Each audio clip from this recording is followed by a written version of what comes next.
And that's not a very humble expression of disagreement. Oh, I'm sorry, Josh. What I meant to say is that, with all due respect, you're wrong. In that case, I humbly invite you to reconsider your position. How to disagree humbly, next time on Philosophy Talk. There's only you and me, and we just disagree. Listen to Philosophy Talk every Tuesday at noon on KSJE 90.9 FM, Farmington. KSJE is supported by San Juan Regional Medical Center, here to meet your urgent and emergent medical needs, whether they are COVID-19 related or not. Medical emergencies happen when you least expect them, whether it's a stroke, heart attack, illness, or injury. San Juan Regional Medical Center's caregivers are here to provide care to you and your loved ones. Find out more online at sanjuanregional.com.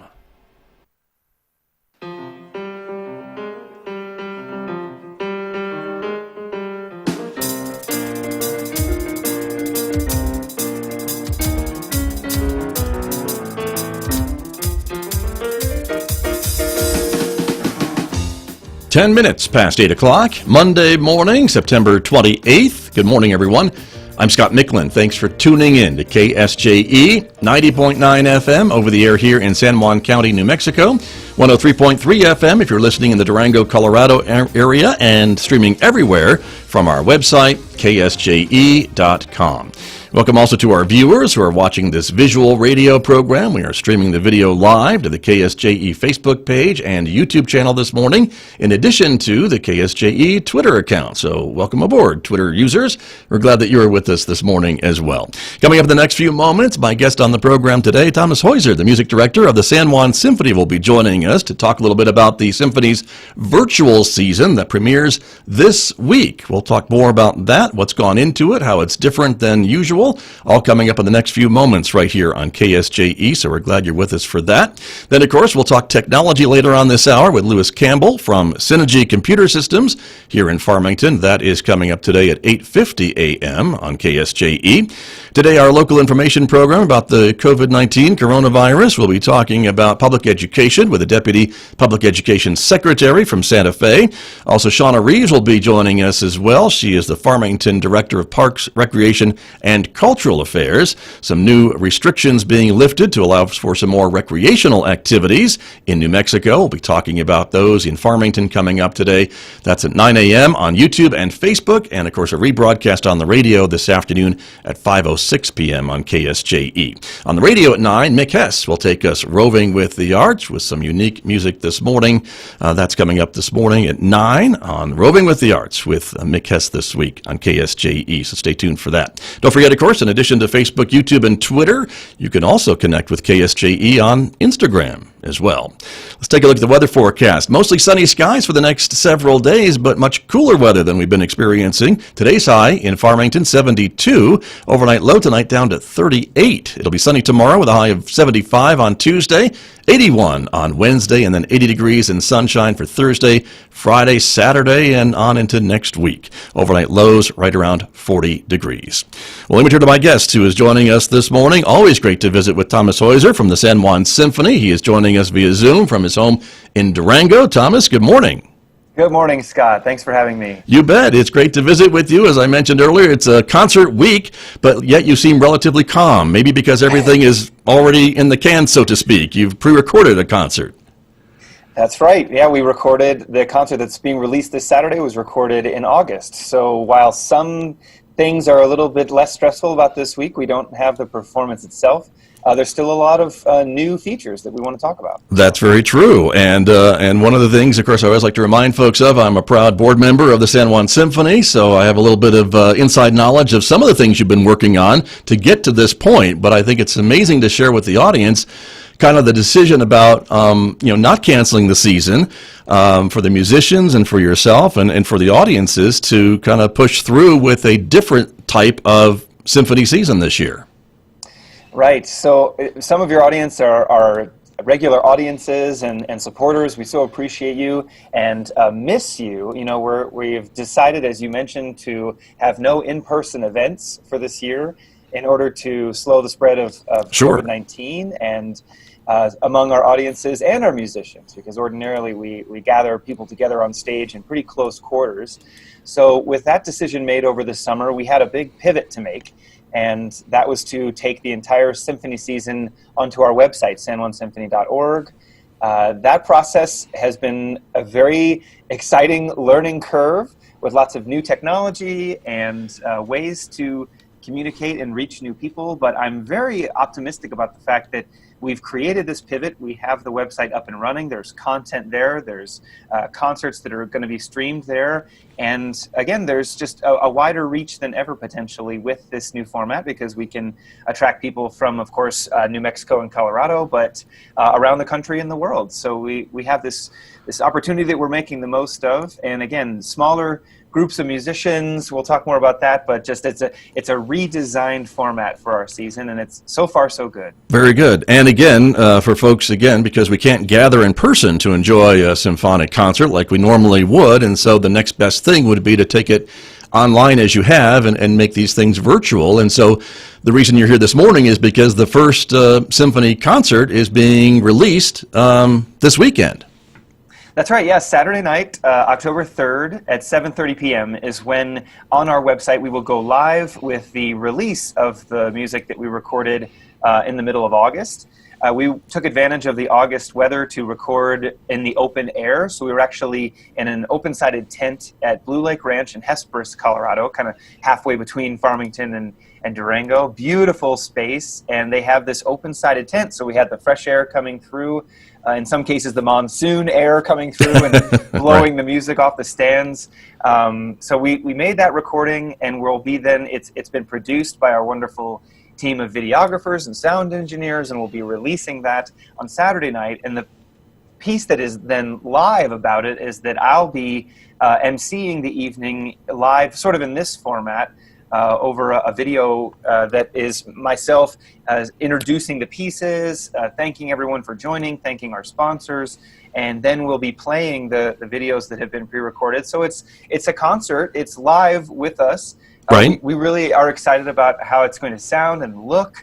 And then if you can't be there that night, the other added feature is usually our concerts are just sort of poof and they're gone, but we'll be able to keep the broadcast of this Saturday night's concert up online for at least a week. A lot of the timing of that depends on the copyright of the music, but you can catch it there for a week as long as you're a member of our website. And that's the website enrollment is also going really strongly, so lots of good news to report. Very exciting, and I'm showing some pictures of the open-air concert, if you will, from Blue Lake Ranch that was taking place in August, Thomas Heuser, and so the whole idea is instead of buying tickets this season, we are buying kind of memberships on the website, which opens up then this whole area of content, if you will, the concerts, but there's a lot more that we'll talk about too. But in order for anyone to see the concert that you're talking about on Saturday, they have to get that membership to the website. That's right. Yeah. So it's similar to the past models of, if you don't have a ticket, you can't come. Sure. So we've got our online tickets, as they were, is basically just you get a username and password to sanjuansymphony.org. If you do it for the whole year, it's $99. That's a 12-month membership.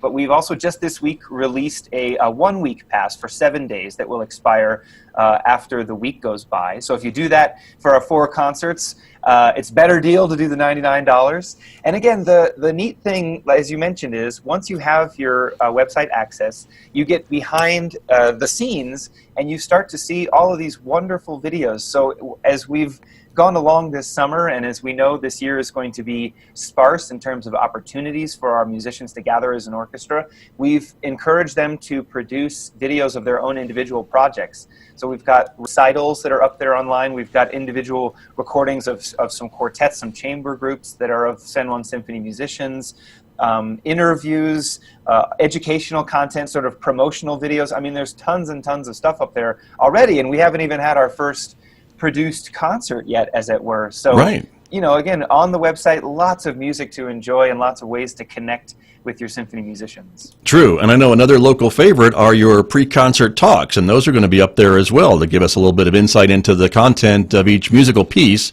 during the concert, correct?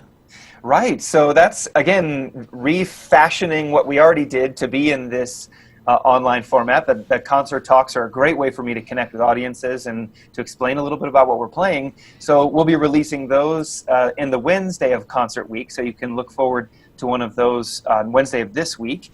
I'll be talking with Bruce Russell, one of the composers on our program. He's a Canadian composer, so we're on Toronto time, so it's going to be pre-recorded and released. And anyways, all of this fun stuff is coming down the pike. And again, lots of opportunities to adapt to this situation and try to make the most of it.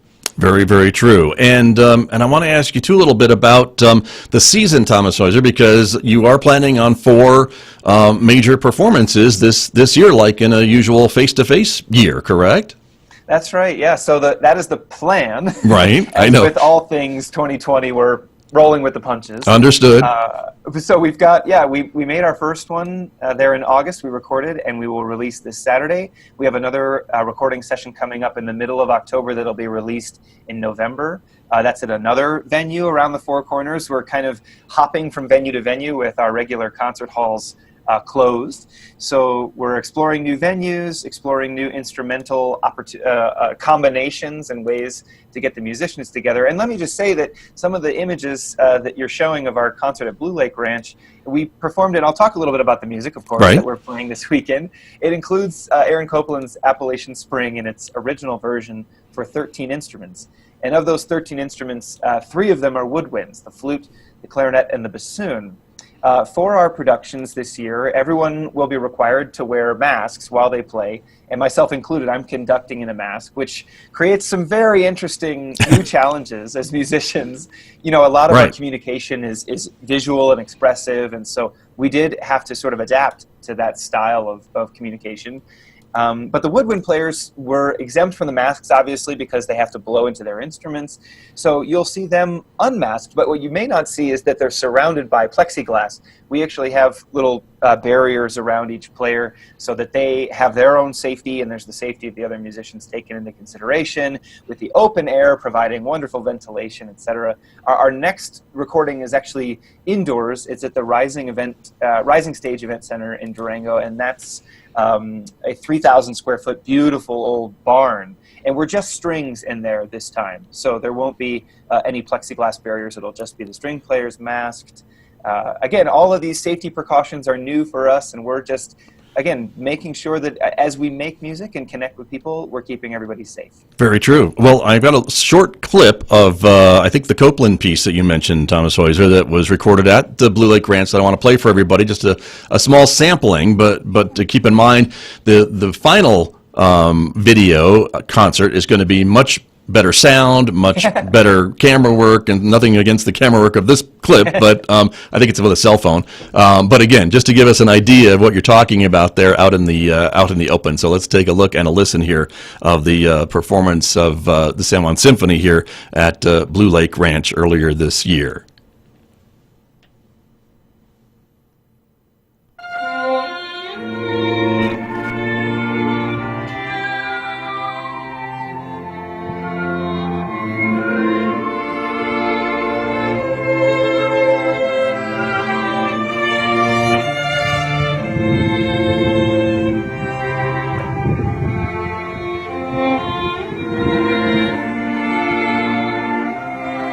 There it is. We can hear some of that monsoonal winds perhaps in the background there, Thomas Heuser, as you described. But I should say this was quite the feat to get this all mic'd appropriately as well, because I think your crew did a great job of trying to get each instrument or instrument cluster to have their own microphones to be able to balance the sound for your recording and for the audience, right?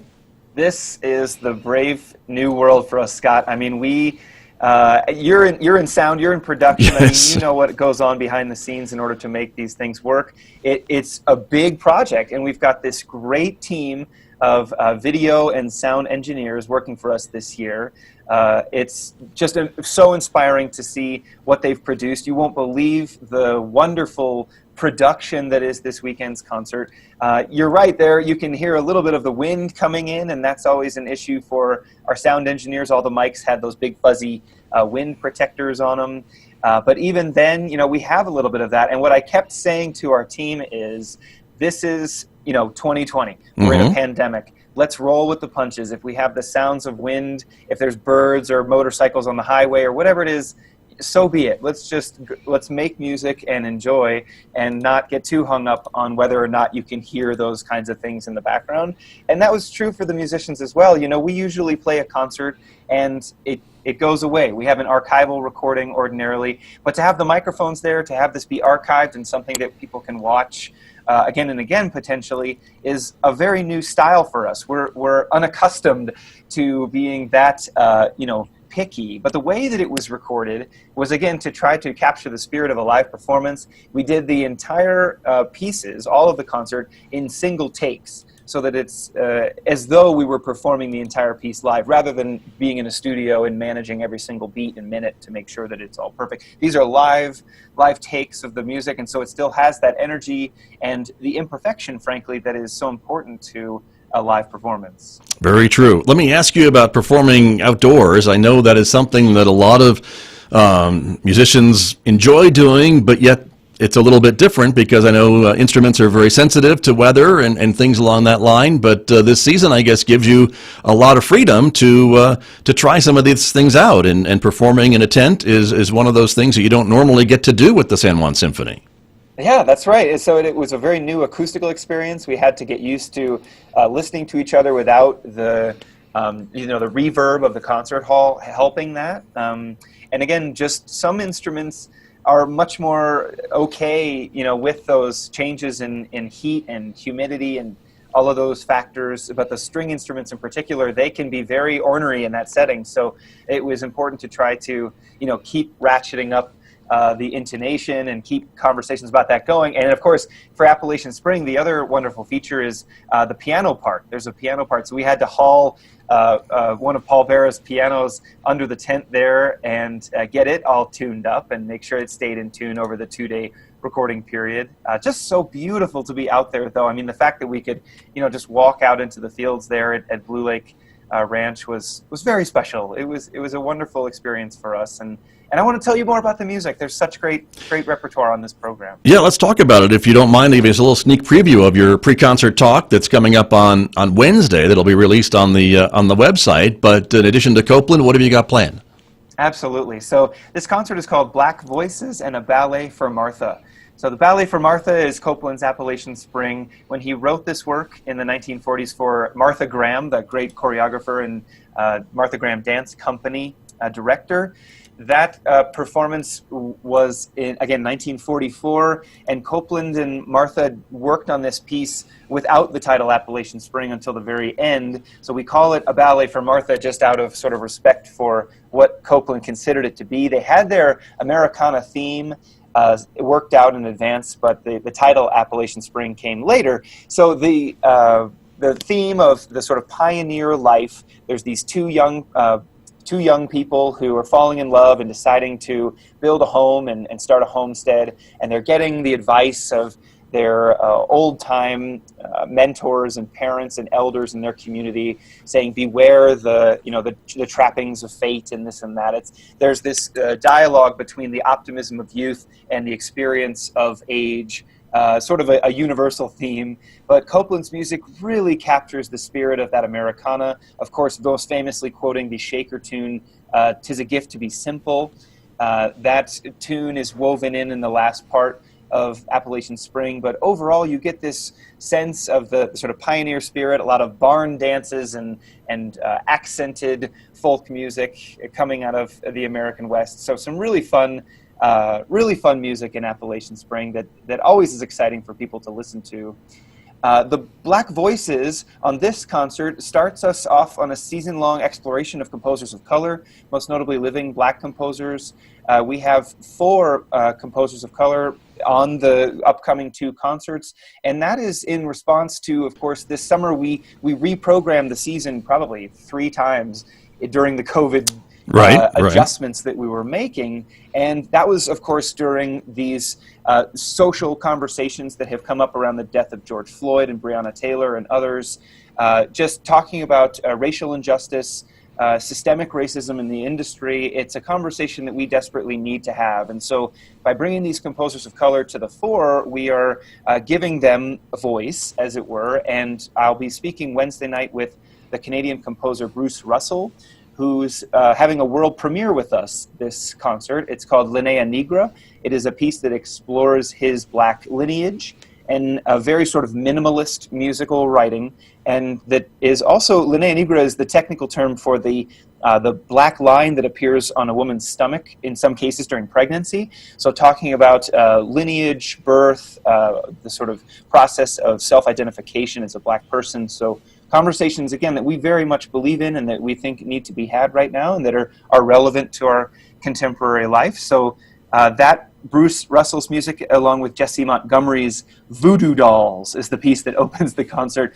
A very cool piece for strings that features a lot of alternative techniques, kind of rapping on the wood of the instrument with the bows, improvisations for the violins. It's a very avant-garde piece of music that is very exciting. It's a great way to open the concert. And all these pieces sort of shed light on the human experience and the American experience. It's going to be a wonderful concert, and I can't wait to talk a little bit more about it, both Wednesday with Bruce and also Saturday night during the broadcast. I'll be giving little introductions to each piece as we go along. Very cool. Well, and again, the season is called Essential this year, by the way, for the San Juan Symphony.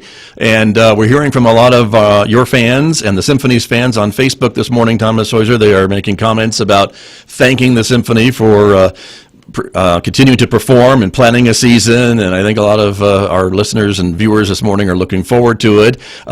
This is also important for the musicians, I think, too, we should mention, because there aren't that many paid gigs in 2020, and the Symphony is one of the few that is at least trying to put some concerts together and put some paychecks in musicians' pockets, at least as a normal season gets underway. I mean, it's so hard right now, Scott, for our performers and the folks who work behind the scenes in stage crews, theater crews. A lot of those folks have been furloughed. These are really tough times for folks working in the arts. And as you said, we are very proud to be offering an opportunity for some musicians. Again, usually we have about 60, and now our COVID regulations cap us at about 15. So a very different environment. But yes, we are very happy to provide something for the musicians and something for our community to enjoy and to connect and to continue the great tradition of this orchestra. It looks like the sun is coming in. I'm getting different lights on me here, but again, I thought you had a whole lighting thing going on there, Thomas. So no, maybe very theatrical this morning. Sunlight strobe effect coming That's okay. But yeah, no, I'm grateful to have everyone tuning in on Facebook and to have this opportunity to chat with you. And I can talk a little bit more about, how the website works and how people can get engaged with that. Definitely, and I want to ask you too. I know you've got a special kind of partnership with at least one of the restaurants, I think, in Durango, if I'm not mistaken, to coincide with this Saturday's premiere of the concert, right? Yes, that's a really neat feature. Thank you for reminding me. So we're going to be doing this all year long, both in Farmington and Durango, of partnering with different restaurants so that people who plan to view the live stream from their home can have a catered meal coming to them from one of our partnering restaurants that's been a menu designed for that evening's concert, if you will, and just a chance to get people out and patronizing our restaurants who are also being hit really hard by the pandemic. So we're partnering first with Primus Restaurant, which is celebrating its reopening after some remodels. The Primus is located on Main Street in downtown Durango. They have a fabulous sort of seafood and wild game menu, lots of bison combined with, octopus and there's also, maybe not together. Okay. It's a wonderfully diverse. Stay in your lane, Thomas Heuser. Be careful. I know. I think it's delicious. They have just a fabulous menu and lots to look forward to. So check it out at Primus. You can see all of our promotions going on Instagram, Facebook, all of the social media platforms that you mentioned for KSJE. Very exciting. And so that is this week, this Saturday's premiere, the first concert of the Essential season, and you've got a lot more coming up. But do talk about the website. So if folks want to get in, they've got to do this by Saturday in order to see this premiere concert, right? That's the goal. Yeah, please sign up. Don't delay. You know, if you're there at 7:30 on Saturday trying to get yourself logged in, it could be a little flustering. So do it early, get in there now, and start to enjoy some of the recordings that we already have up there. Again, I think it's at least 10 videos already there of our musicians performing, many more on the way. So what you do is visit sanjuansymphony.org and follow the instructions for purchasing digital access. Again, we have a year pass, and we have also just a single week that'll expire after 7 days. But no matter what, that gets you in, and it gets you access to our live videos. It gets you access to our individual musician videos, pre-concert talks, lectures, etc. I do plan to release the pre-concert talks for free on our social media as well. And then after the free talk on Facebook and YouTube, it then goes behind the screen, the curtain, as it were, on our website for storage after the fact. But we have always had those talks be free, so the goal is to have some of the content remain free. But again, once you're there, you have access to all of this, and it's really important to us that you do this because it's the best way for us to keep track of who's watching. We want to be able to communicate with our subscribers, and so by having your login to our website, you can get access to all these things and keep in touch with the Symphony.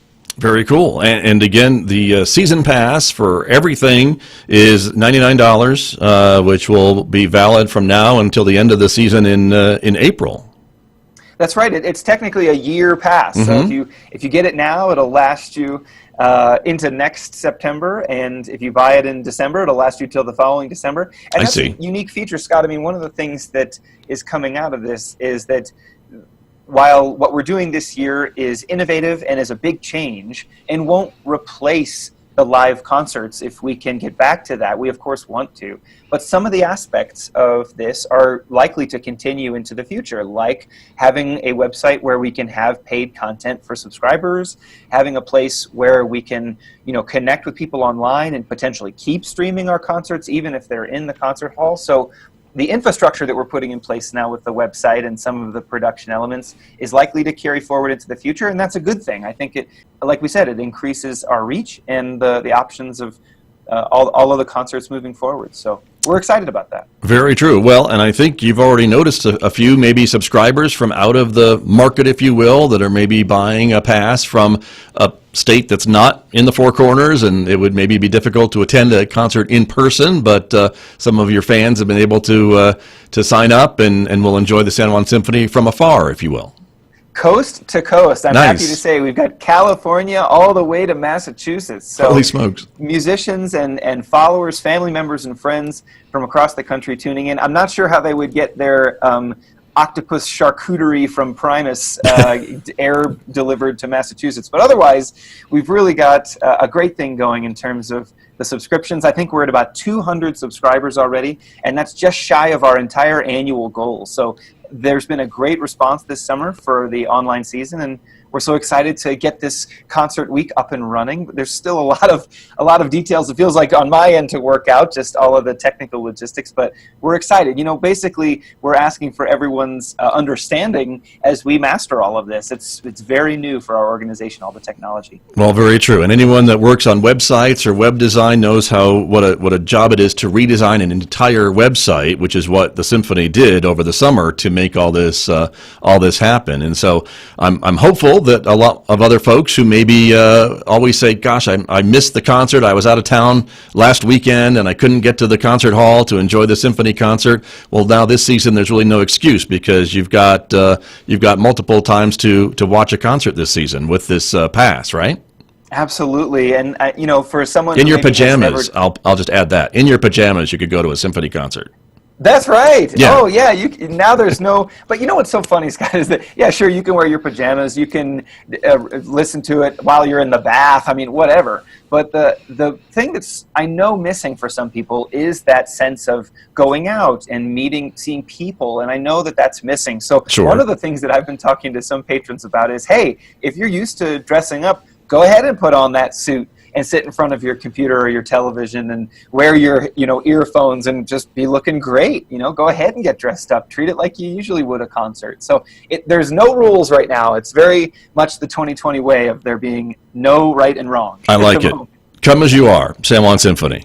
So Absolutely. there you and go. again, we want to create the incentive for folks. If buying the $25 1-week pass is a good way for you to try it out, that's great. We really appreciate your support and checking us out. And I have a feeling that you'll want to come back. So you might as well just sign up for the whole year in advance and take advantage of the savings. Very true. Well, that's a good point, Thomas Heuser, and I like where you're going with that. And again, it's the essential season, the San Juan Symphony, which is online, beginning. There's elements online already. The pre-concert talk will be there on Wednesday. Of course, the concert will premiere on this Saturday, 7:30. You said, Thomas Heuser, MC and hosted by you live as you kind of introduce the elements of the concert as you do from the podium every concert anyway. So we'll look forward to that. But it's very exciting. And again, the next concert, just a brief overview of the season. Then the same idea is planned. You've got something planned for maybe November, February, and April. Yeah, let me just make sure that I have the day right. I believe it's November the 14th. Yes, November the 14th there you go. is our next live release, and we're recording the music for that coming up here in the middle of October. Okay. So again, there's always going to be a little bit of a time lag on what you're seeing live versus what's actually being played. But that is music of Edvard Grieg. We have a string orchestra to play the Holberg Suite, as well as music of George Walker and Eleanor Alberga. So wonderfully diverse programs this year. Again, making sure that we're being relevant to the contemporary conversation. That'll be a post-election, Scott. So wow, that'll be a brave new world, November 14th. That's feels like a year or so away, but it's not. It's coming right up. Very soon. That's true. Well, that'll be very exciting, and we'll look forward to that. And then you've got more planned in 2021, right? We do, and that's, I'm being a little vague about 2021 because we still have some calibrating to do there. Sure. We would love to be back in the concert hall. Some orchestras are experimenting with physically distanced audiences if their halls are indeed open. Of course, Henderson and the Community Concert Hall in Durango may not be, so we're waiting to see what the halls decide. There's all sorts of regulations from city governments, state governments, the CDC, etc. So we don't know yet what 2021 looks like, but there will be music. Very true. Well, and you've got 2 states and 2 cities to deal with as well because of the symphony, which we love sharing between Durango and Farmington. So there's all that complicates things possibly just a little bit more. But we're looking forward to the season no matter where it is, virtually or in person. There will be music, and it's all at sanjuansymphony.org. We're so grateful for everyone signing up and being part of it with us. Very good. Well, Thomas Heuser, I appreciate you being with me this morning. Thank you very much. Good luck with the concert this week. We're all looking forward to it. Thanks very much. Thank you, Scott. Good to see you. That's Thomas Heuser, my guest, the music director from the San Juan Symphony, here with me on KSJE. Back with more in just a moment, everyone. The time right now is 8:41.